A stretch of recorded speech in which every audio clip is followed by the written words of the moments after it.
¿Cómo es posible que la considerada mejor gimnasta de la historia, Simone Biles, haya fallado en sus saltos de calentamiento y su salto importante ya estando en la competencia? ¿Qué le pasó a ella, la mejor de la historia, vuelvo y repito, para que cometiera un error que por lo general no se ve a ese nivel de rendimiento en la gimnasia? Pero es que no solamente con ella se puede ver que los deportistas tienen un rendimiento bajo de forma abrupta. También se ha visto equipos de fútbol que van ganando su partido y de repente dejan de jugar bien y le remontan. O atletas en el atletismo que van ganando su carrera y de repente es como si su velocidad disminuyese y otros llegan y ¡capam! Adiós, lo rebasan. O incluso tenistas que están apabullando a su rival, no lo dejan respirar, van muchos puntos por encima y de repente le remontan el partido. El declive del rendimiento deportivo repentino y de forma abrupta, o sea, casi que de 100 a 0, es más común de lo que parece. Y le pasa tanto a novatos como a profesionales ya experimentados. Eso nos lleva a preguntarnos ¿por qué sucede esto y cómo puedes tú evitar que te suceda esta situación y tener un rendimiento deportivo constante en las competencias?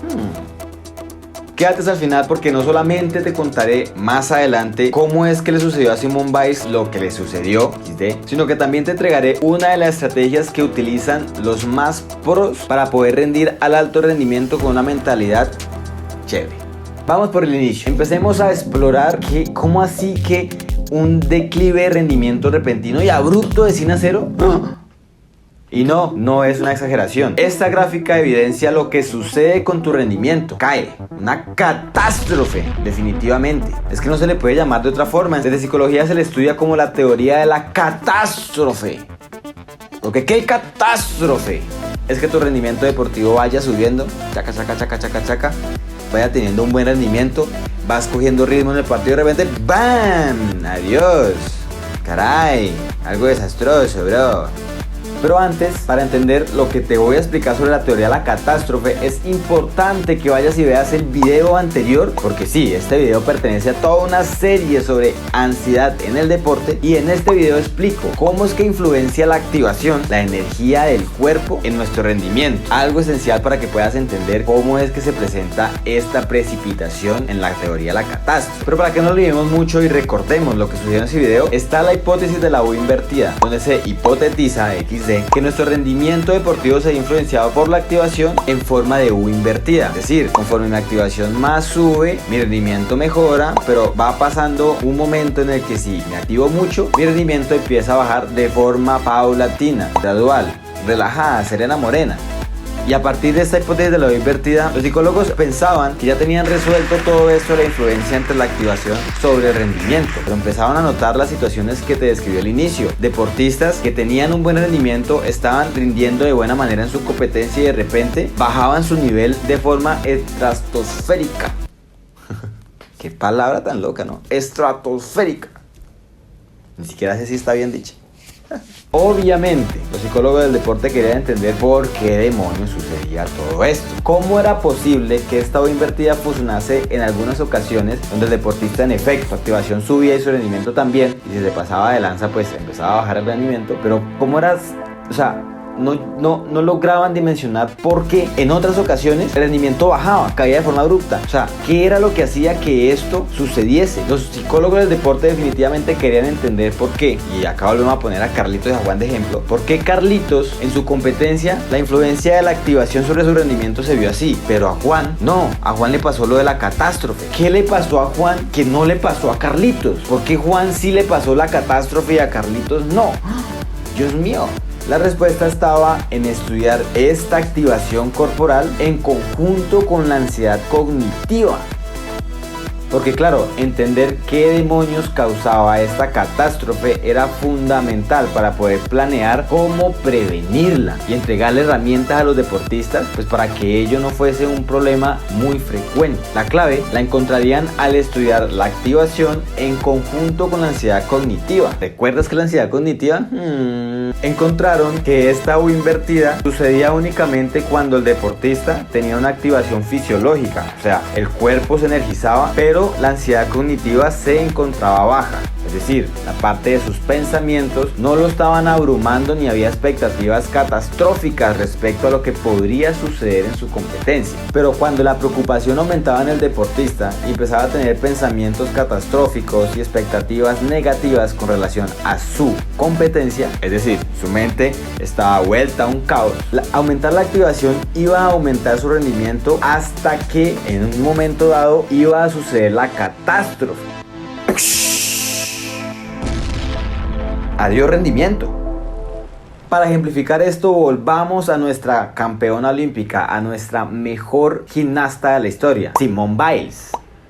Pongámonos en escena. Estamos en 2021, Juegos Olímpicos de Tokio. Simone Biles, por supuesto, estaba también atravesando la pandemia que nos afectó a todos. ¿Eso qué quería decir? Que su vida social era limitada. Iba de su casa al gimnasio, del gimnasio a su casa. Pero no solamente eso, sino que cuando tuvo que viajar a jugar los Olímpicos a Tokio, no viajó con ningún compañero, amigo o familiar. Iba sola. Pero a eso agrégale que como era la considerada mejor gimnasta de la historia, todo el mundo esperaba de ella un rendimiento excepcional. Definitivamente las expectativas estaban demasiado altas y el boom mediático hacía o giraba en torno a que ella iba a ganarlo absolutamente todo. Es más, ellos no se preguntaban si Simone Biles iba a ganar una medalla de oro, se preguntaban cuántas medallas de oro iba a ganar.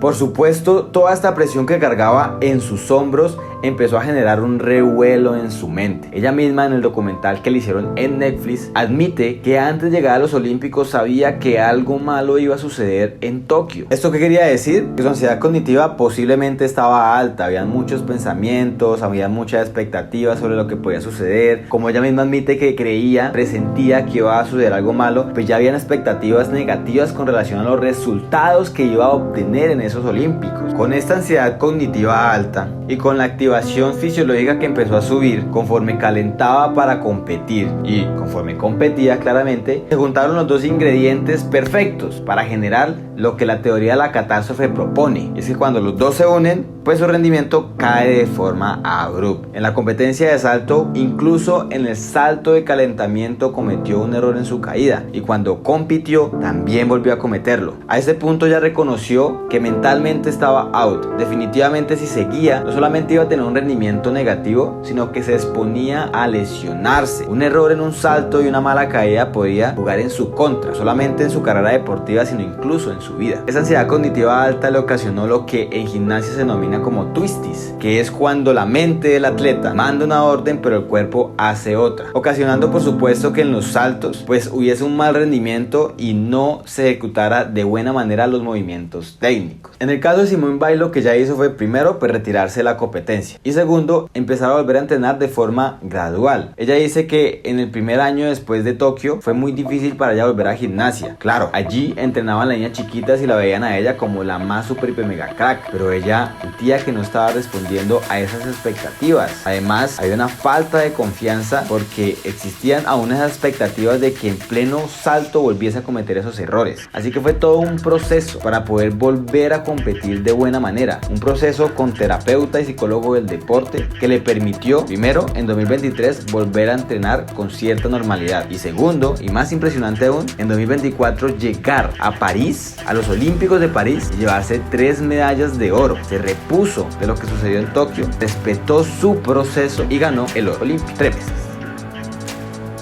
Así que sí, teniendo en cuenta la historia de Simone Biles, una de las cosas que plantea la teoría de la catástrofe es que recuperarse de ella es muy difícil cuando sucede. Por lo tanto, toma mucha relevancia prevenirla con estrategias, técnicas y hábitos que contribuyan a gestionar esa ansiedad cognitiva que sucede de forma normal antes de competencia y durante la competencia. Y claro, tú me preguntarás, ajá, ¿y cómo demonios hago eso? Lo primero que debes hacer es suscribirte. Lo segundo, en la descripción de este video habrá un link que te va a llevar a un ebook de 3 técnicas psicológicas para gestionar tu ansiedad. No solamente la ansiedad cognitiva, sino también la ansiedad fisiológica. Aplicar esas herramientas de forma regular te va a ayudar a gestionar de buena manera esos estados emocionales que se presentan antes de competencia y que no influyan de forma negativa en tu rendimiento deportivo. ¿Y qué más puedo hacer, bro? ¿Qué más puedo hacer? Puedes entrenar tu concentración. ¿Para qué? Resulta que esos pensamientos negativos e invasivos que surgen en la ansiedad cognitiva pueden perder su impacto negativo en tu rendimiento deportivo si logras entrenar la habilidad de simplemente llevar tu concentración de esos pensamientos hacia tu competencia, aceptando todos los pensamientos negativos que tu mente pueda estar generando. ¿What? Re loco, ¿verdad? Esa habilidad se llama mindfulness, la habilidad de mantenerte en el presente, en el aquí y en el ahora. Si quieres empezar a entrenarlo, te dejo acá un canal que tiene muchísimos videos de meditaciones que te permiten entrenar esa habilidad de concentración. Pero espera, ojo al dato. Entrenar tu concentración también va a evitar que tu rendimiento caiga por ponerte a pensar cómo demonios ejecutar una habilidad técnica. ¿Qué? ¿Cómo es eso de que pensar en cómo ejecutar una habilidad técnica me hace tener un mal rendimiento? Pues sí. Y eso es lo que veremos en el próximo video que sale dentro de 7 días, donde te explicaré primero por qué sucede eso y segundo, cuál es esa técnica, esa herramienta que utiliza el mejor tenista de la historia, Novak Djokovic, para que esto no le suceda y jugar al más alto nivel, lo que lo ha mantenido durante años jugando a un muy excelente rendimiento. Suscríbete y nos vemos en el próximo video. Adiós.